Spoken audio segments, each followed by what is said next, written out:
Welcome to சுடு தண்ணி.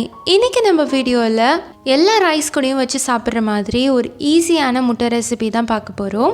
முட்டை மிளகு வறுவல் எப்படி பண்ணுறதுன்னு பார்க்கலாம். ரொம்ப சிம்பிளாக காயெல்லாம் இல்லாத டைமில் இதை நீங்கள் சூப்பராக பண்ணலாம். இதோட இன்க்ரீடியன்ஸை நான் டிஸ்கிரிப்ஷன் பாக்ஸில் கொடுக்குறேன். இப்போ வாங்க சேர்ந்து சமைக்கலாம். ஃபர்ஸ்ட் இதுக்கு நான் 5 முட்டை வேக வச்சு எடுத்துக்கிறேன். இதை நம்ம ஸ்லைஸ் மாதிரி கட் பண்ணிக்கலாம். கொஞ்சம் திக்காக இருக்கலாம். இந்த மாதிரி ரெடி பண்ணி வச்சுக்கோங்க. அடுத்து ஒரு பேனில் 1 டேபிள் ஸ்பூன் எண்ணெய் சேர்த்துட்டு இதில் ஒரு பெரிய வெங்காயத்தை நீளமாக நறுக்கி சேர்த்துக்கலாம். சேர்த்துட்டு இதை நல்லா வதக்கிடுங்க.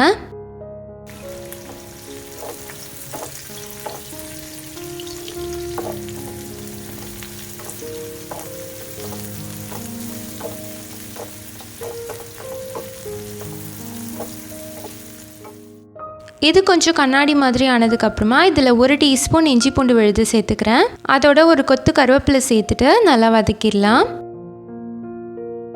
இஞ்சி பூண்டோட பச்சை வாசனை போகிற அளவுக்கு நல்லா வதக்கி எடுத்துக்கோங்க. வெங்காயம் நல்லா வதங்கும் போது தான் இது ரொம்பவே டேஸ்ட்டாக இருக்கும். இப்போது இது நல்லா வதங்கிருச்சு. இதில் மசாலாலாம் சேர்த்துக்கலாம்.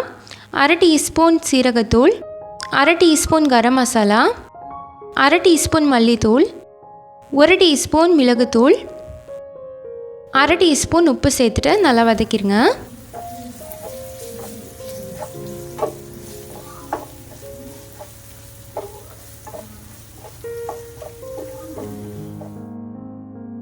இது ஒரு 2-3 நிமிஷம் வதங்கினதுக்கப்புறமா 1/2 டீஸ்பூன் மிளகாய்த்தூள், 1/4 டீஸ்பூன் மஞ்சள் தூள், அதோட நம்ம கட் பண்ணி வச்சுருக்க முட்டை எல்லாமே சேர்த்துடலாம். சேர்த்துட்டு நல்லா பெரட்டி விடுங்க.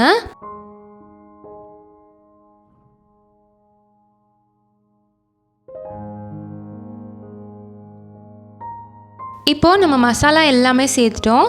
இதை ஸ்லோ ஃப்ளேம்லேயே வச்சுட்டு நம்ம மெதுவாக ரோஸ்ட் பண்ண போகிறோம். அப்பப்போ நீங்கள் கிண்டி விட்டுக்கலாம். கை விடாமல் கிண்டணுன்ட்டு அவசியம் இல்லை. அடி பிடிக்காமல் பார்த்துக்கோங்க.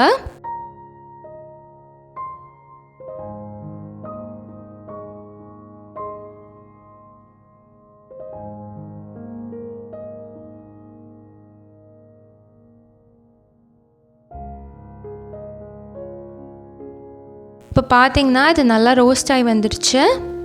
அவ்வளோதான், இந்த மாதிரி இருக்கணும்.